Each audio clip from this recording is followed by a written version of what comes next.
주시는 하나님 말씀은 사도행전 9장 15절에서 19절입니다. 신약 202페이지입니다. 사도행전 9장 15절에서 19절입니다. 신약 202페이지 15절에서 19절까지 다 같이 한 목소리로 읽도록 하겠습니다.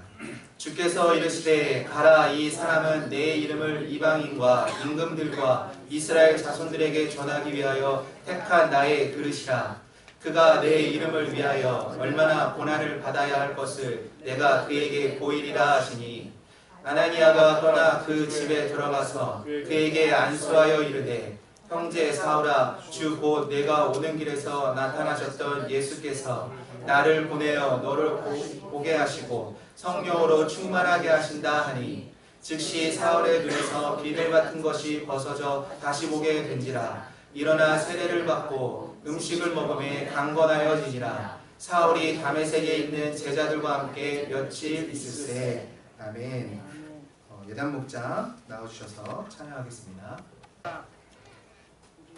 높은 소리로 하겠습니다. 바울의 신과 우리의 소명. 한 번 더 하겠습니다. 바울의 신과 우리의 소명. 아까 말씀드린 대로 우리 김선호 목사님 나오셔서 말씀 전해주실 때 귀한이 되기를 바랍니다. 할렐루야. 아멘.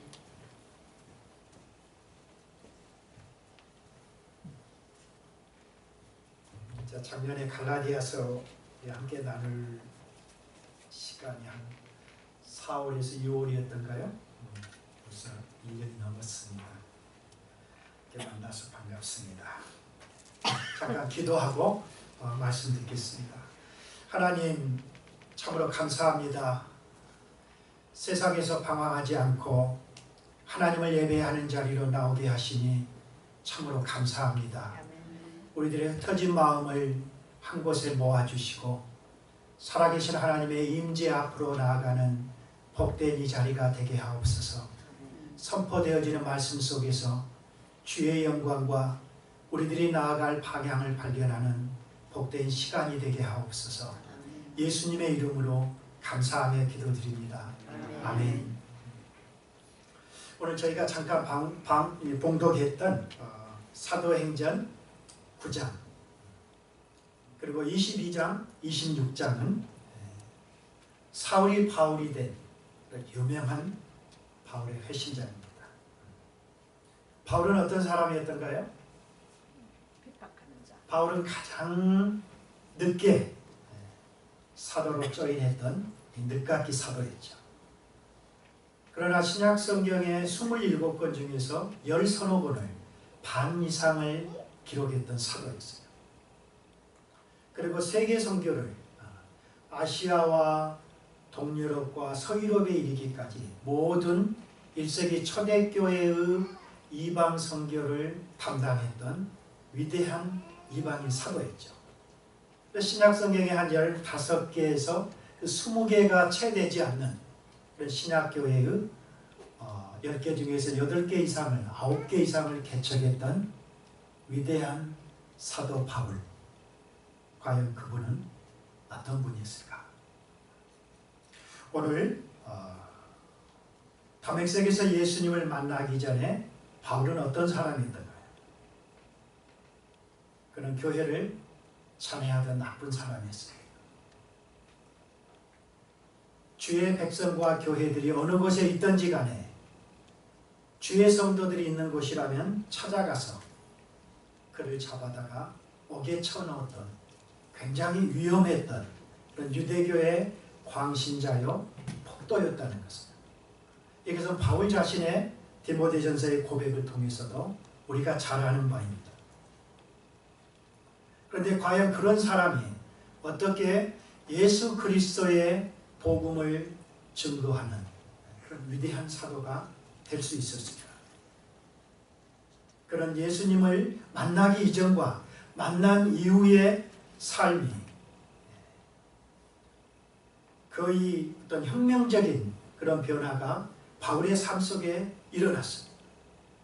바울은 다마스커스에서 지금 현재 한창 내전으로 어려움을 겪고 있는 시리아, 그것이 다마스커스가 있는 도시죠. 이스라엘의 그 북동쪽에 위치한 그 시리아의 다메섹에서 그리스도를 만나기 이전과 이후의 바울의 삶은 전혀 다른 그런 삶이 되었던 거죠. 전혀 딴 사람이 되었습니다. 철저하게 전에는 자기중심적으로 살았던 그 바울의 인생이 이제는 전혀 다른 새 사람이 돼서 자기를 만나주시고 불러주셨던 그 위대한 주님을 위해서 자기의 생명을 조금도 아끼지 않고 드릴 수 있었던 과연 그 변화의 이 원인은 과연 무엇이었을까? 어떻게 바울은 이러한 삶이 가능했을까? 그리고 과연 바울만 이러한 삶을 살아야 되는 것인가? 아니면 우리 모두가 그리스도 안에서 전에 사단을 섬기던 옛사람이 이제는 새 사람이 되고 난 이후에는 우리가 바울처럼 살아야 된다라고 한다면 과연 바울을 변화시켰던 그 원인과 그 이유가 무엇입니까? 그리고 그것은 실제적으로 우리들의 삶 속에서 어떻게 일어납니까? 그것을 우리들이 잠깐 오늘 상고하는 그런 시간이 되겠습니다. 그런데 오늘 바울의 이야기 속에는 조금 이상한 점이 보이고 있습니다. 제가 생각하기에는 회심의 이 바울의 이야기라고 한다면 훨씬 더 단순했을 것 같아요. 하나님은 위대한 전지하신 전능하신 하나님이시잖아요. 근데 왜 이렇게 구차하고 복잡한 과정을 통해서 바울을 부르시고 세우시고 넘어지게 하시고 눈이 멀게 하시고 그리고 다시 눈을 떠서 그 눈의 비늘을 벗기시고 성령으로 충만케 하셔서 그를 세계 선교사로 파송했던 그런 바울의 이 회심의 과정이 우리로 하여금 약간의 궁금증을 자아내게 하는 것입니다. 하나님은 전능하신 분이기 때문에 못된 바울의 앞에 호련히 나타나셔서 그를 무릎을 꿇치시고 그에게 안수하셔서 그를 위대한 사도로 파송하셨을 수도 있었을 텐데 왜 이러한 복잡한 과정을 거쳐서 하나님은 오늘 저와 여러분들에게 이런 바울의 회심의 과정을 통해서 우리들의 삶 속에 무엇을 교훈하시고자 하시는가? 이것을 우리들이 함께 생각해 보도록 하겠습니다. 오늘 바울의 이야기를 이렇게 세밀하게 기록했던 까닭은 우리가 다 읽진 않았습니다. 간단한 부분만 읽었는데 오늘 본문이 단순히 바울의 회심만을 다루는 본문이 아니기 때문입니다. 하나님의 말씀은 1차적으로 그 1세기의 독자들에게 주셨던 말씀이죠. 그래서 우리는 항상 하나님의 말씀을 생각할 때 과연 1세기의 독자들에게 주셨던 하나님의 의도는 무엇이었을까? 그것을 신학적으로는 섭의라고 말합니다. 엑서지저스라고 말합니다. 1세기의 독자들에게 주셨던 하나님의 그 원의도를 해석해서 의미를 부여하는 것이 사실 설교죠. 그런 측면에서 1세기의 바울과 초대교회 독자들에게 주셨던 이 바울의 회심의 사건과 내용과 이야기가 단순히 그 시대의 이야기로 끝나는 것이 아니고 우리 주님 다시 오실 때까지 영원한 영속적인 진리로서의 2차 독자인 저와 여러분에게 주시는 교훈과 메시지가 숨겨져 있기 때문에 우리는 바울의 회심의 이야기를 단순히 한 사람의 폭도가 어떻게 그리스도를 만나서 위대한 겸손한 사도로 바뀌게 되었는가, 그 바울의 이야기만이 아니고 바로 오늘 저와 여러분의 이야기라는 점에서 그리고 어떻게 우리가 그리스도를 만나는가, 바울과는 좀 더 다른 그런 다양한 삶의 정황 속에서 그리스도는 우리를 만나 주셨을지라도 우리가 비슷했던 과거의 그 바울의 이야기는 바로 오늘 우리들의 이야기라는 점에서 우리는 주목해야 하는 것입니다. 주의 깊게 하나님의 말씀을 들어야 하는 것입니다. 오늘 바울의 회심을 통해서 저와 여러분의 소명을 점검하고 그리고 주님의 뜻을 발견하는 여러분이시길 주의 이름으로 축원합니다. 바울의 회심이 주는 첫 번째 교훈은 나는 누구인가를 깨닫게 하는 데 있습니다. 오늘 15절 말씀을 보면 주께서 이르시되 가라, 이 사람은 내 이름을 이방인과 임금들과 이스라엘 자손들에게 전하기 위하여 택한 나의 그릇이다 라고 그렇게 말하고 있습니다. 바울은 누굽니까? 바울은 주님께 택함 받은 일꾼으로 부름을 받았다라고 그렇게 말하고 있습니다. 내 이름을 전하기 위하여 택한 나의 그릇이라는 바울이 누구인가? 자기 자신에 대한 놀라운 이 정체성은 바울의 평생 바울의 사역의 위대한 좌표와 방향이 되었습니다. 오늘 여기서 내 이름을 전하기 위해서 택한 나의 그릇이다. 여기서 택한이라는 에클로기스는 바울의 의지하고는 전혀 상관없이 하나님의 전적인 은혜로 선택된 것이란 말의 뜻을 가지고 있습니다. 바울의 옛사람이 전혀 새로운 새 사람으로 되었던 결정적인 이유는 바울 자신에게 있지 않았던 것입니다. 이것은 전적인 하나님의 은혜였다라고 말합니다.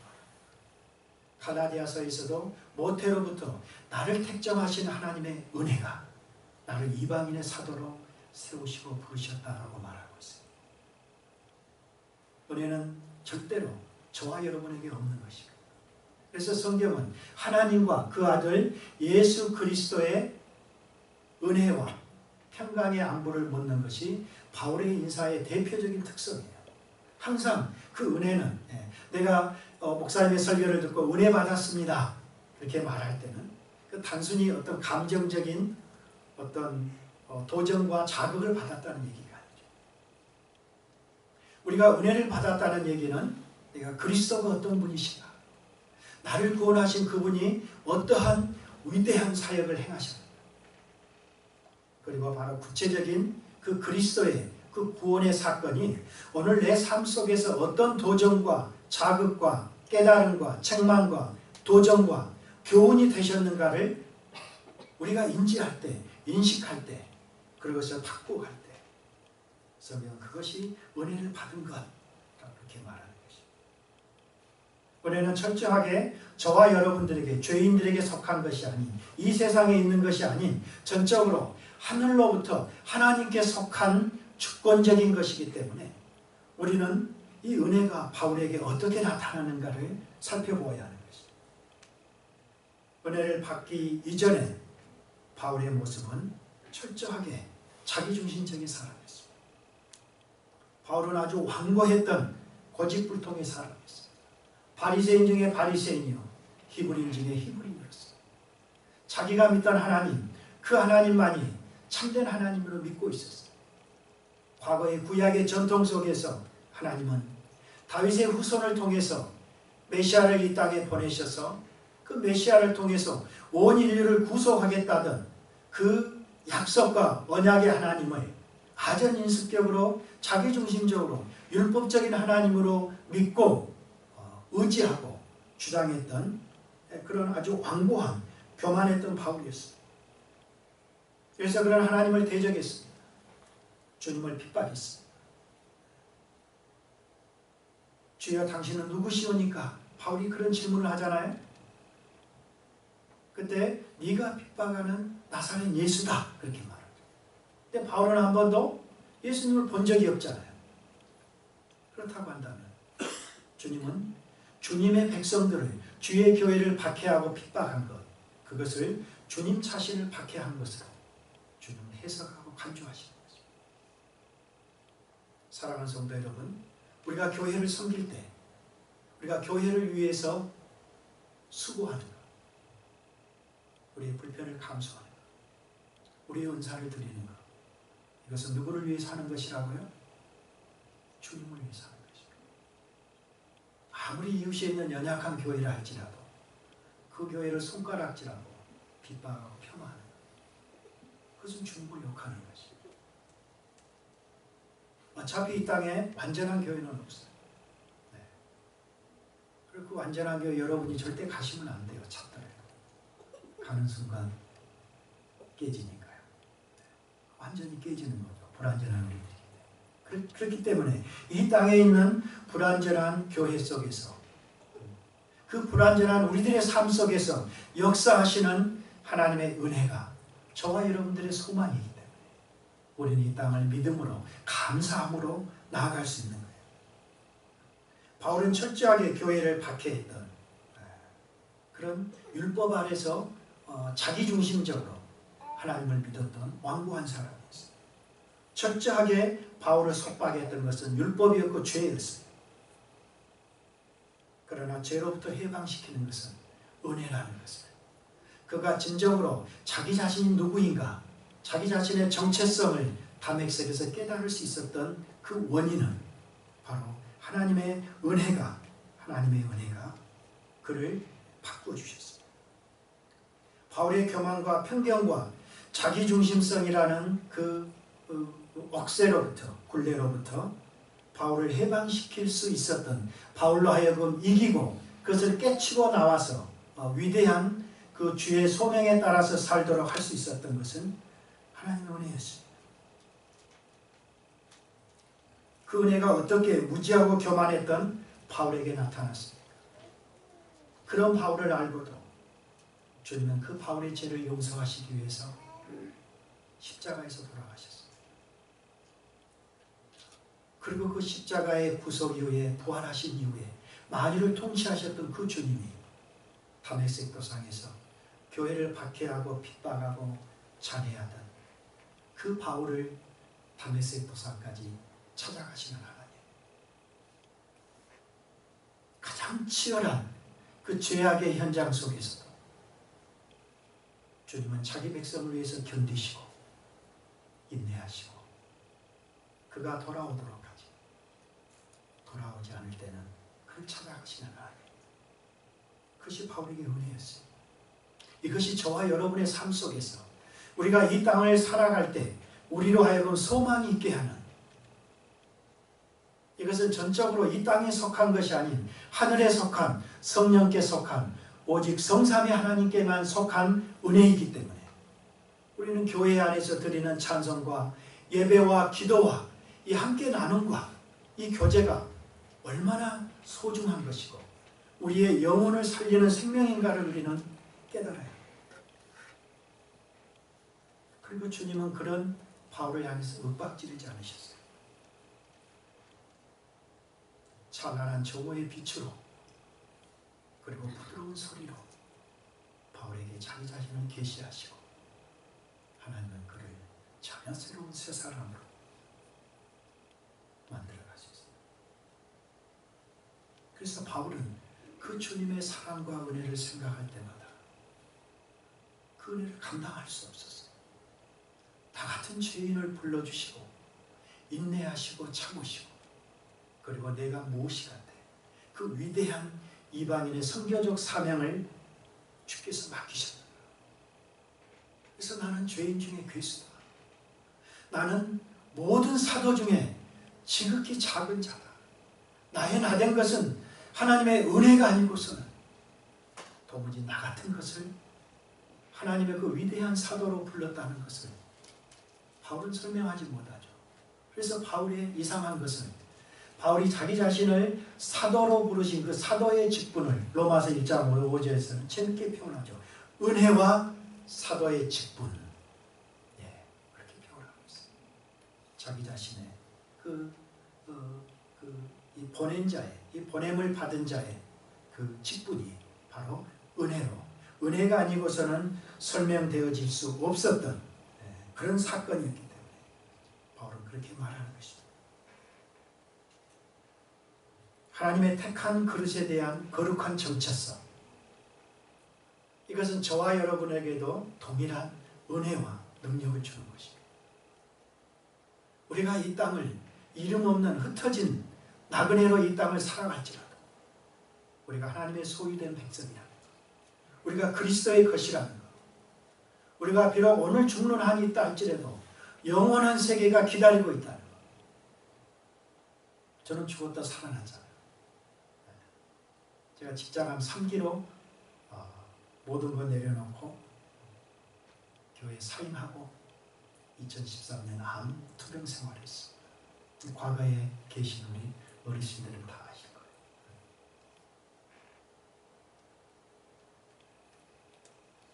그렇게 해서 주님은 새로운 어떤 제2의 그런 후반기에 제 여정을 위해서 저를 살려주셨지만, 저는 유시아에서 그 치열한 투병 생활을 하는 과정 속에서도 정말 진심이에요. 저는 한 번도 주님을 불평하거나 원망하지 않았어요. 왜? 너무나 과분한 하나님의 부르심이기 때문에. 제가 지금 57입니다. 쉬운 넷에 그런 환경을 허락했을 때 주님 나를 부르실지라도 저는 너무나 과분한 그런 목회자로서의 저에게 사명을 감당하시고, 많은, 제 별명이 어리버리입니다. 그래서 어리버리한 저의 인생의 여정 속에서 주님 항상 저에게 신실하셨어요. 그래서 이제 그렇게 가고 싶고 사모했던 그곳을 가도록 저에게 이런 암을 주신 것을 감사합니다. 근데 저를 살려주셨어요. 그래서 그때 완전히 머리가 빠져서 팍팍 깎았거든요. 그래서 다시 머리가 날 때 주님 나로 하여금 갈색 머리를, 백인들처럼 갈색 머리를 제게 주옵소서. 근데 머리가 나는데 다 새까만 머리로 하여금 이렇게 주어서 짧은 머리로 여러분 앞에 섰습니다.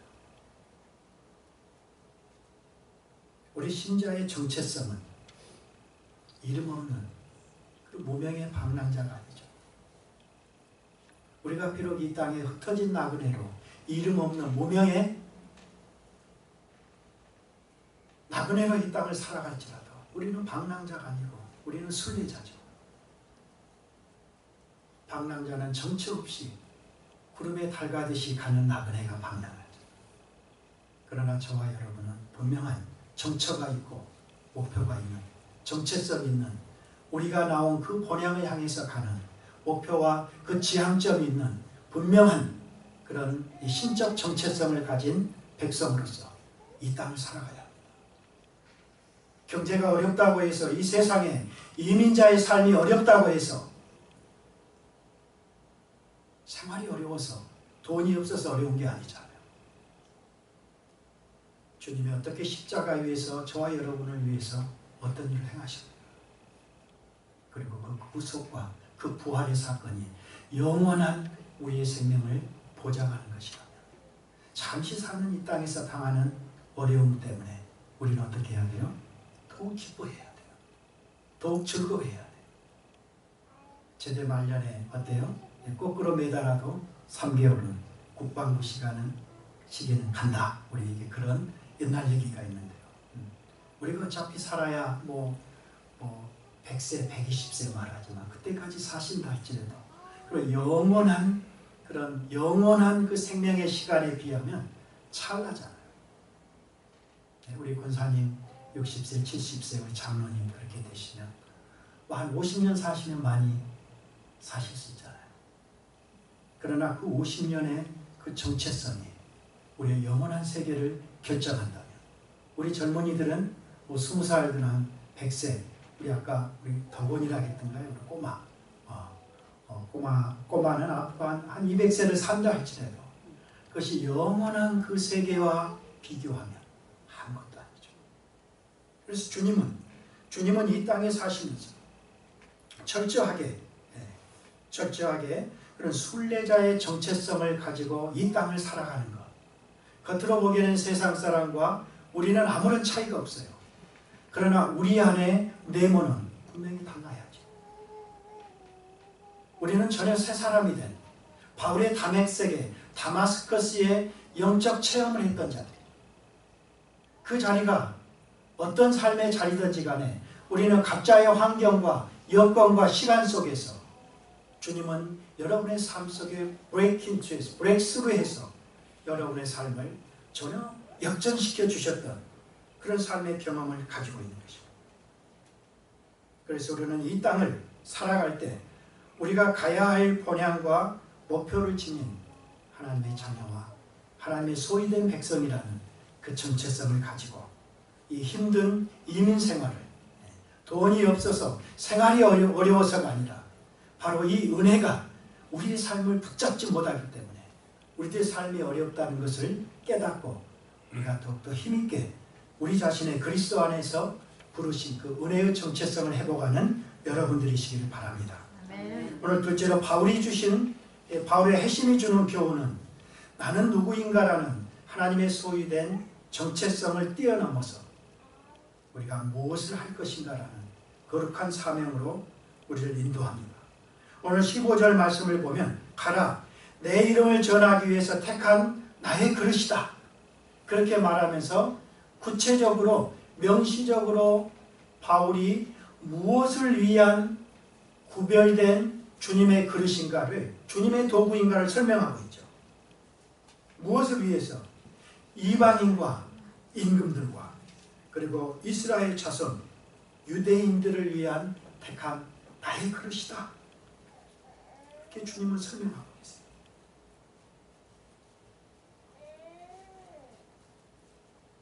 그릇이라는 말은 특별하게 구별해서 사용하는 vessel, instrument, 용기다, 도구다 그런 뜻이죠. 우리 집안에 여러 가지 그릇들이 있잖아요. 국그릇도 있고 밥그릇도 있고 김치, 야채,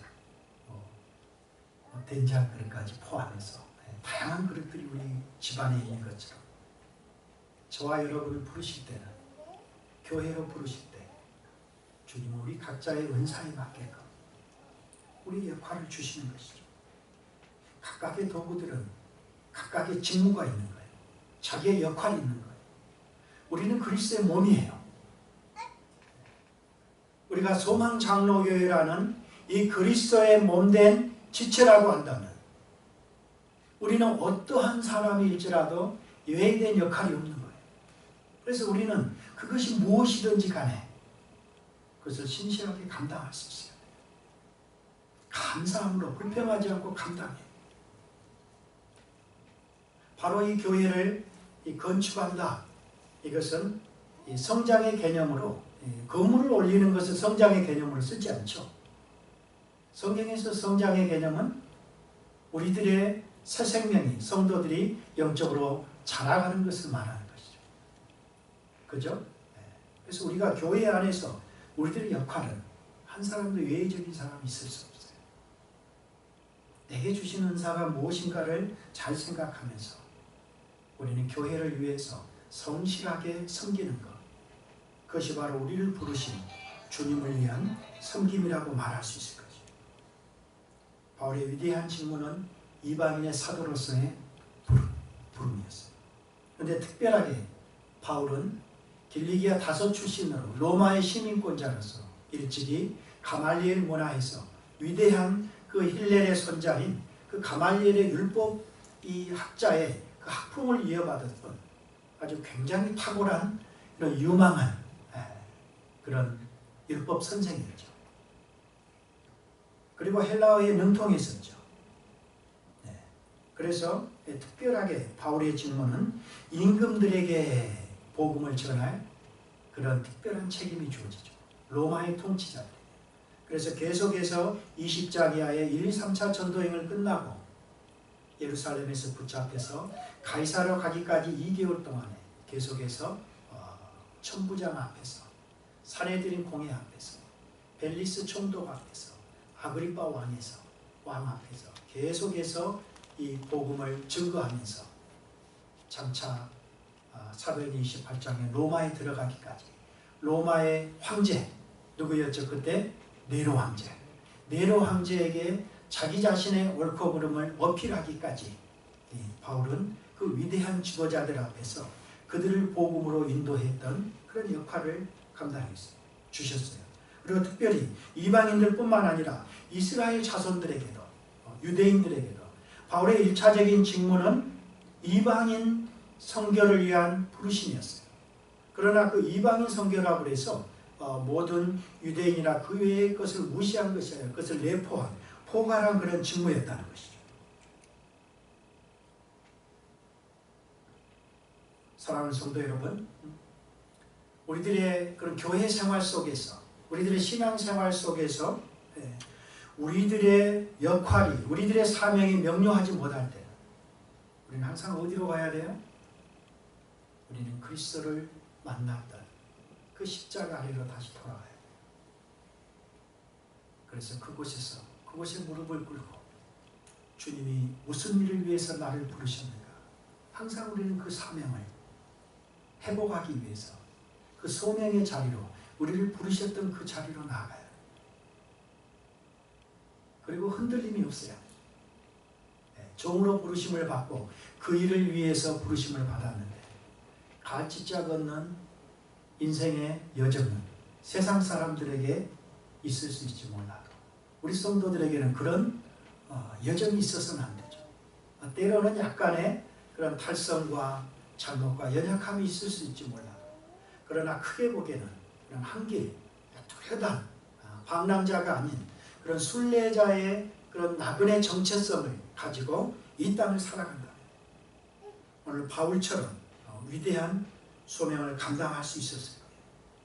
바울은 과거에는 어떤 면에서 사탄의 소유가 되었던 바울이었죠.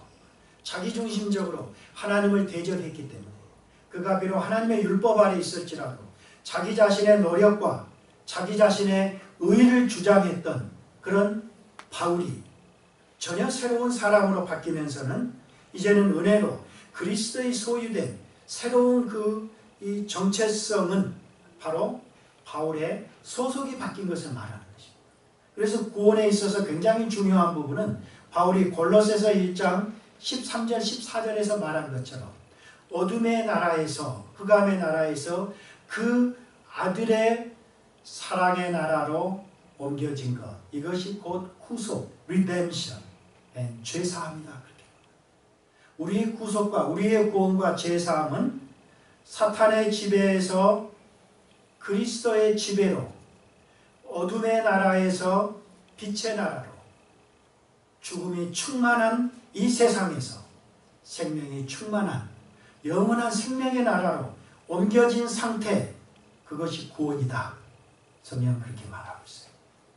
그래서 우리가 구원을 누리고 신앙생활을 한다는 것은 과거에 내가 내 힘으로 살려고 했던 모든 삶의 태도와 그런 방법과 그런 이 자세를 버리고 이제는 온전한 생명의 근원이 되시고 영원한 그런 공급자가 되시는, 창조주가 되시는, 다시 그분과의 관계를 회복하고 그분으로부터는 그런 영생과 그리고 빛과 기쁨과 생명과 이 모든 부요함을 누리는 것이 바로 우리 구원의 삶인 것이죠. 우리들의 삶 속에서 그리스도가 그 영원한 그 생명의 그 광명의 그 구원의 주님이 우리들의 삶의 근원적인 그런 젖줄이 되어 주셨기 때문에 이제는 우리는 그 생명을 누리고 그 생명 안에서 기뻐하고 이 땅의 척박한 황망한 그런 환경 속에서도 이 땅에 잠시 거쳐가는 그런 여정이기 때문에 우리는 기뻐할 수 있는 것이에요. 그래서 구원은 우리들의 소속의 문제가 확실해야 돼요.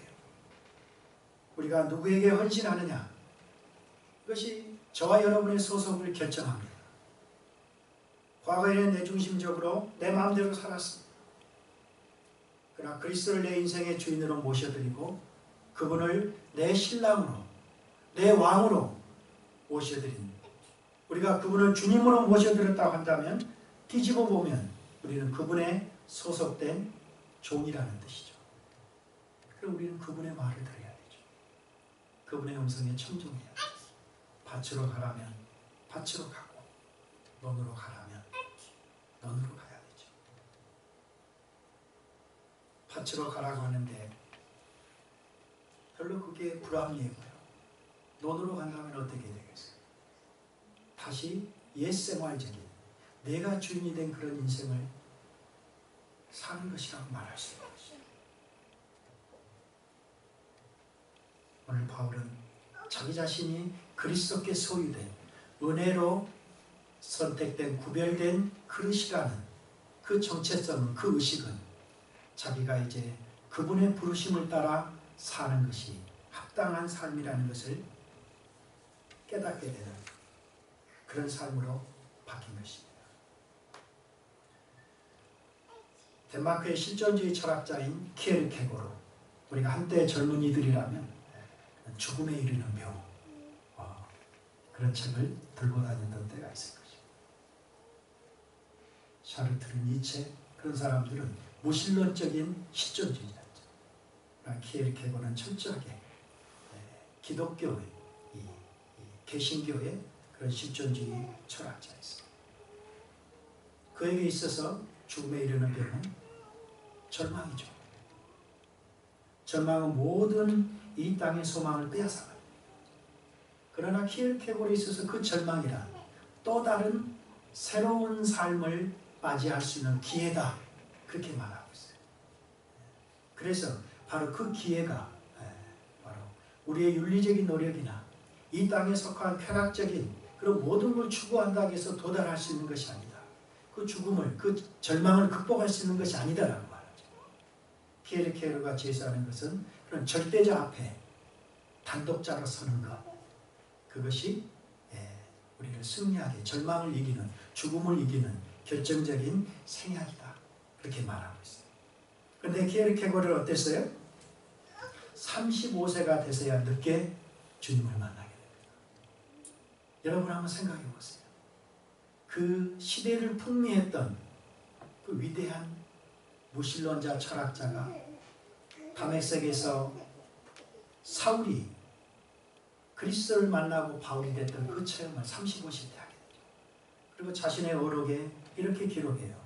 어스기니스라는 위대한 오순절의 성공의 동부의 그 철학자가 그 소명에서 이렇게 쓰고 있어요. 키에르케고르 말입니다. 우리가 무엇을 하러 여기에 있는지, 그리고 왜 이곳에 존재한지를 아는 것, 그것이 인생의 진정한 존재 목적이다, 이렇게 말하고 있습니다. 인생의 참된 소명이란 무엇이에요?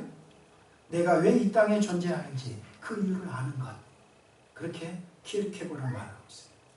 그리고 그것은 내 자신을 이해하는 것이다. 내 자신의 존재 목적을 알고 사는 것, 그것이 진정으로 나를 이해하고 사랑하는 것이다. 그러면서 그가 뭐라고 말하냐면, 하나님이 진정으로 내게 하기를 원하시는 것을 알고 행하는 것, 그것이 진정한 우리의 소명이다, 이렇게 말하고 있어요. 내가 하고 싶은 것을 하는 것이 아니라 하나님이 하고 싶으신 것을 이루어드리는 삶, 그것이 저와 여러분이 가야 할 길이다, 이렇게 말하고 있습니다. 그리고 그것은 나에게 해당되는 참된 진리를 발견하는 것이고, 내가 위하여 살기도 하고 죽을 수도 있는 그 사상을 찾는 것이다. 어쩌면 정확하게 바울을 두고 말하는지 모르겠어요. 바울이 발견한 진리, 그 사상은 무엇이었어요? 오직 예수 그리스도를 붙잡고 그의 부르심을 따라 순종하는 삶. 그래서 바울은 자기의 생명을 조금도 아끼지 않고 바로 자기를 만나 주시고 인내하시고 은혜로 부르셨던 그 주님을 위해서 자기 자신의 삶을 드릴 수 있었다. 사랑하는 성도 여러분, 오늘 그러기 위해서, 바울이 이 소명을 살기 위해서 17절 하반절을 보니까요, 형제 사울아, 주고 내가 오는 길에서 나타나셨던 예수께서 나를 보내어 너로 다시 보게 하시고 성령으로 충만케 하신다. 그래서 사울의 눈에서 비늘이 벗겨지고 일어나서 세례를 받고 음식을 먹고 강건해져서 예수는 그리스도시요 주시라는 그 고백을, 그 사명을 실천하기 시작하는 것이죠. 오늘 여기서 눈이 멀고 시력을 잃고 있었던 그 사울에게 다시 아나니아의 안수를 통해서 다시 보게 하시는 과정이 오늘 바울에게 필요했다, 이렇게 말하고 있어요. 여기서 다시 보게 한다, 이 얘기는 과거에 바울이 예수님을 만나기 이전에 사물을 보던 습성대로 다시 보는, 반복해서 보는, 의미 없이 보는 그런 뜻이 아니고 전혀 다른 차원에서, 전혀 다른 시각에서 사물을 새롭게 본다라는 의미에서 다시 봄이 오늘 바울에게 필요했다. 그렇게 오늘 누가는 기록하고 있어요. 우리도 바울처럼 과거에 내가 살았던 삶의 가치대로 오늘과 내일의 삶을 해석해서는 안 되겠죠. 과거에 내 인생의 여정 속에 주님이 없으셨을 때 내게 많은 상처와 아픔과 원망과 고통이 있을 수 있어요. 그래서 우리는 어떤 한 사람을 용서하지 못하는 그런 내 인생의 고통이 십자가가 내게 있을 수 있어요. 그러나 바울은 그리스도를 만나는 도무지 감당할 수 없는 은혜로 자기를 용서하셨던 그 주님의 사랑을 겪고 나서 바울은 다른 사람을 미워할 수 없었죠. 우리도 마찬가지죠. 우리가 도무지 감당할 수 없었던 그 10만 달란트 빚진 자의 그 심정과 그 빚을 주님께로부터 탕감받았다고 합니다. 우리는 백데나리온 빚진 자의 동간의 목을 꼭질 수는 없는 것이죠. 우리는 과거의 방식으로 오늘과 내일의 삶을 해석해서는 안 되죠. 과거의 경쟁과 이 땅의 안정을 위해서 추구했던 그런 세속적인 방식으로 우리 성도의 미래의 내일의 삶을 그렇게 몰아가서는 안 되는 것이죠. 우리가 이 땅을 살면서 열심히 일해야 되죠. 땀 흘려 일해야 됩니다. 그러나 그 땀을 흘려서 일해야 하는 목적이 그리스도를 만난 이후에는 달라져야 되죠. 전에는 내 자신의 안녕과 복지와 시큐리티를 위해서 일했다고 한다면 이제는 나에 대한 모든 책임은 주님이 져주시잖아요. 그렇기 때문에 다른 사람을 위해서, 복음을 위해서, 이웃을 위해서 우리가 우리 자신의 삶의 것을 드릴 수 있는 그런 사람이 되어야 할 것입니다. 거짓과 탐욕의 누이 아니라 이제는 진리와 성령과 그런 거룩과 신령한 깨끗한 그런 순결한 눈길로, 그래서 이 땅에 그런 한순간적인 이 땅의 것을 추구하는 그런 삶이 아니라 그런 찰나적인 것이 아닌 영원한 것에 우리의 것을 투자하는, 그래서 눈에 보이는 것이 다가 아니고 눈에 보이는 그 너머에, 우리가 눈에 보이는 것은 허상이다 그렇게 말하죠. 히브리서에서. 보이지 않는 것을 믿는 것, 눈에 보이는 그 허상의 너머에 있는 그 실제의 세계를, 그 영원한 세계를 바라볼 수 있는 것, 이것이 바로 믿음이다. 믿음의 정체성이다. 그렇게 말하고 있습니다.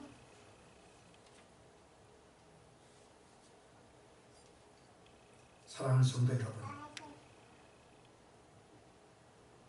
바울은 다메섹에서 주님을 만났습니다.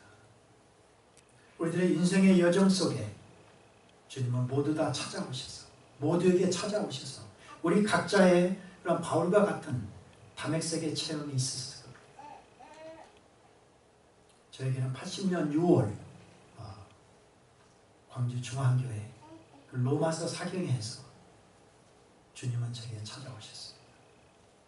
철저하게 의로운 채 했고 도덕적인 저에게 찾아오셨어요.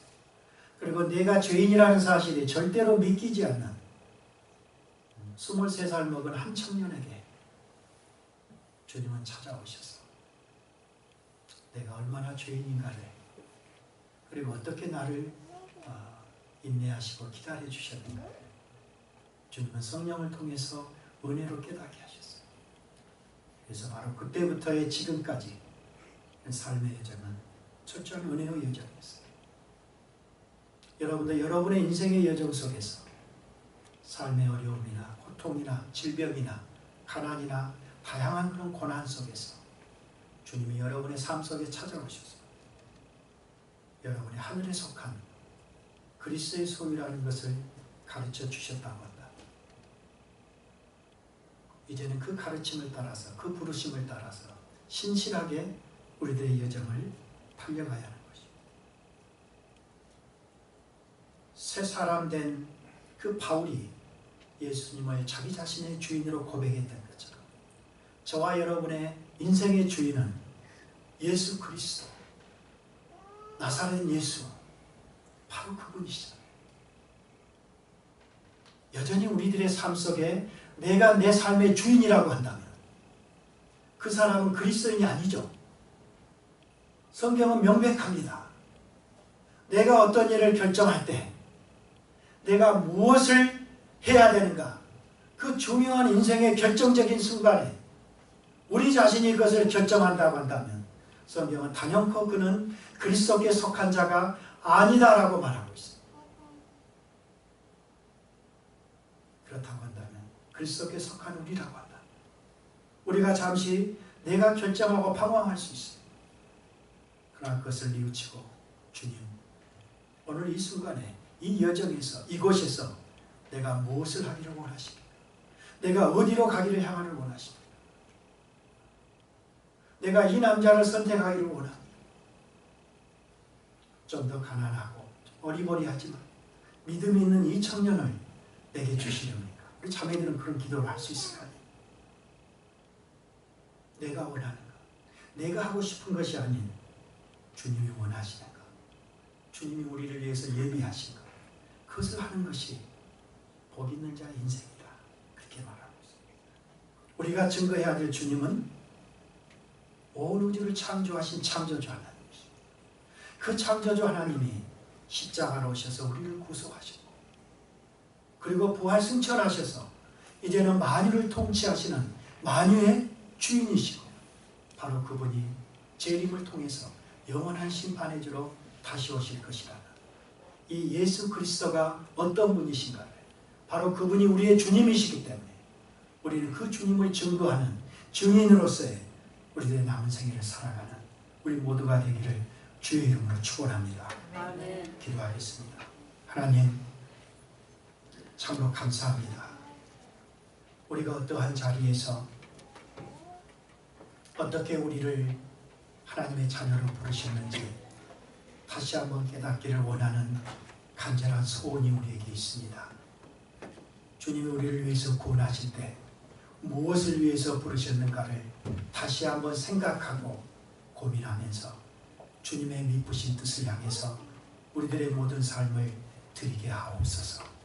예수님의 이름으로 감사하며 기도드립니다. 아멘.